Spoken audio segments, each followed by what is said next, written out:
Hey, what's up, wholesalers? I just got a text from someone asking me about a wholesale deal. What's up, bootstrappers? This is Ryan Nickel coming at you with another coaching tip. I guess the other one was working, but anyway, we'll just go ahead and do this all over again. So I am on my way right now to go look at a property. It's kind of cool. This is a property that I have never ever seen before. Good morning, Kimberly. Good morning, Gwen. Yeah, I've never seen this property, but I already got it sold. It was under contract. I got it under contract through the help of a wholesaler, a local guy that I called on and said, "Hey, man, what deals do you got going that you can't close on because the margins are just too skinny?" And he's like, "Well, I got this one deal," and so I said, "I'm interested in it. Go get it under contract for me." And so I got it under contract, and he did the showings for me, did all this stuff, and now the seller, we're giving him some cash to move. I'm meeting with him today. So yeah, I went and sold the deal that I've never seen. It's not the first time I've done this, but it's becoming more and more common. But I'm always surprised, man. You can buy and sell property without ever seeing the properties. You know, it's a bit of a trip, because the first time I ever did this, I'm like, but I gotta see it. I gotta know it. I gotta see. No, you don't. The buyer are going to be your eyes and your ears. The buyers are going to be the ones that are going to tell you, hey, this is a great deal, or no, man, you didn't disclose that this and this was wrong with the property. Like, I've had that happen a lot of times. They're like, "Oh, you didn't tell me that the roof was leaking." I'm like, "Well, because the seller never told me either. I didn't know that." So, okay, we'll take that into consideration now. So anyway, yeah, I got this one sold, and they told me too, because I mean, there's like, in the bathroom, it's kind of funny, there's like no bathroom. I mean, there's a bathroom, but take that back, there's a bathroom, but like the shower has like no fixtures. It's just like this, because it's on a well and septic, it's out in the country, like way out in the country. There's like this PVC pipe that like comes in the wall and like shoots straight up and then like comes down. It's like homemade jerry rigged. It's like, it's so crazy. So anyway, good morning, Rusty. So when do you pull the trigger? When do you pull the trigger? So I was on a call, or I wasn't actually on a call, I was texting back and forth with one of my coaching students, and this would be his first deal that he's got, and he's like, "Okay, all right, what do I do?" I mean, he's all excited. I'm proud of the guy, and he's like, "Okay, what do I do? What do I need to bring?" And I love that anxiousness. You know, what's going on, Bobby? The excitement that comes with these deals.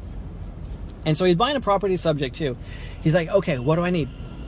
Do I need this, and this? All these forms and these things that we what's up, Steven? That we use." And you know, all you really need is you just need to get the property under contract. Once the property is under contract, it's then that all the magic starts to happen. You start to show the property, you get it sold, you find out what it is, and when you have it sold, whether you're wholesaling it or, now you gotta be careful, because when you're wholesaling it, you're not actually wholesaling a property here. You are actually only just selling the paper. You're selling the you're assigning the contract over. But regardless, so for lack of legal definitions and terms that can land us in our butts in a sling with the Department of Real Estate, we're just going to go ahead and talk in just layman's terms here, just for educational purposes only. So when you sell the property, whether it's you're going to wholesale the property, or whether you're going, because you can own the property and still wholesale it, that's totally doable. So whether you're going to wholesale the property or whether you're going to buy it subject to, never ever ever commit to it until you know you got it sold. That's just how it works. You never want to put yourself in jeopardy. You never want to risk something because, whoa, hey, I'm like coming down the street here. Yeah, thanks.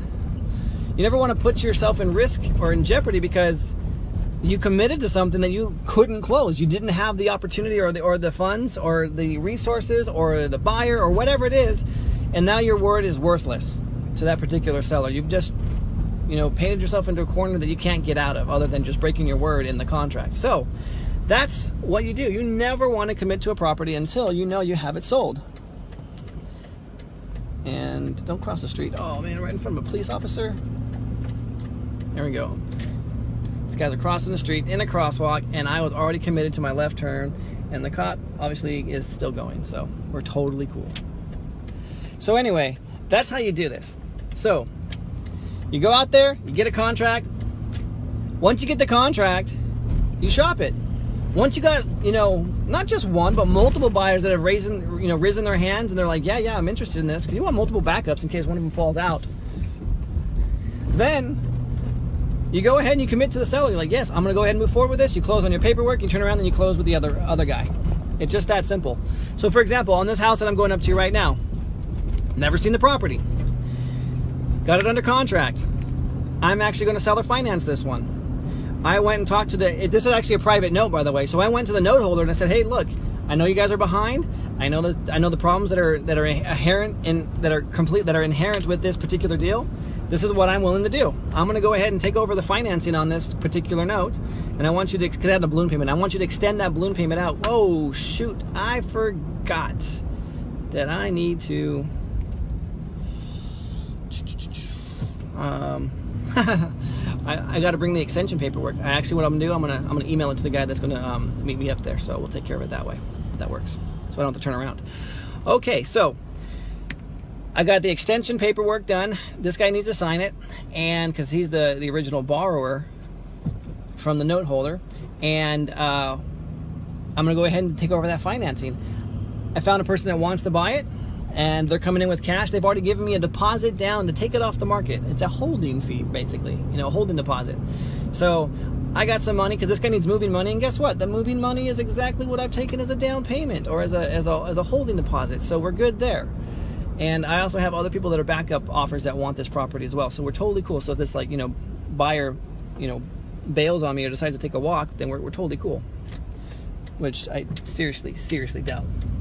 She was so in love with this property. She was willing to give me the entire down payment on the spot. So once I had that happen, bam. I went back to the seller and said, hey man, we're good to close. Let's make this thing happen. He's like, okay, great. When can we meet? I need some money to move. So that's what we're doing today. That's how you do it. It seriously is that simple. So when do you pull the trigger? When you know you got it sold. I got a guy that hit me up this morning. He's out in Atlanta. He has a property he found for me. He's like, hey man, I got this deal. What do you think about this? I said, this is how I work. How do I work? I get the house under contract. I shop the contract. I find a buyer. When I find a buyer that's willing to take it, I commit to the deal. He's like, okay, that's cool. The seller's desperate anyway. He'll do anything you ask him to. He's so desperate right now. I said, got a deal. And it has to be under this criteria. My down payment to the seller has to be less than the down payment. So my down payment, including your wholesale fee, has to be less than 10% of the ARV of the property, because I charge 10% to do seller finance, and that's how I do it. In some cases, I'll increase that because the market dictates that, but for the most part, that's how I'm doing it. And market rents have to be less than or greater than my monthly payment to the seller, including taxes, insurance, and HOAs, which is one has all of that. So I said, you go back and you structure that, and you got yourself a deal. So who's doing all the work? This guy is. He's doing all the work, and he's getting paid for it. But he's bringing me deals that fit my buying criteria, and we're closing on these deals. I love it. I absolutely love it. Guys, you're just one deal away from changing your entire financial future. This is one of the best resources in the world to get involved in, real estate. I can't emphasize that enough, man. When I started this thing, I was broke. I was homeless. I was living in the back of some dude's office. I was on food stamps, struggling. Got my first check for 20 grand. I'm like, holy crap, what am I going to do with this money? I'll tell you what I'm going to do. I'm going to move my wife and kids out to Georgia, where I was currently living, and I was going to jump into this thing feet first. I was just going to dive on in, actually head first. I was going to dive on into this business, and I was going to make it work. And man, it has been such a blessing for us. And that's why I do what I do. That's why I share this information with you all, because you're just one deal away. One deal is all it takes to change your life forever. And once you taste it, you'll never go back, because it's so easy. It's so easy. This stuff comes like clockwork every single day. I posted something in the group here.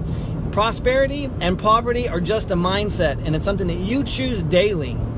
You're choosing that. So if you don't like the circumstances that you currently find yourself in, change it. It's really that simple. You can totally change your circumstances, your life, everything, and it all starts right here.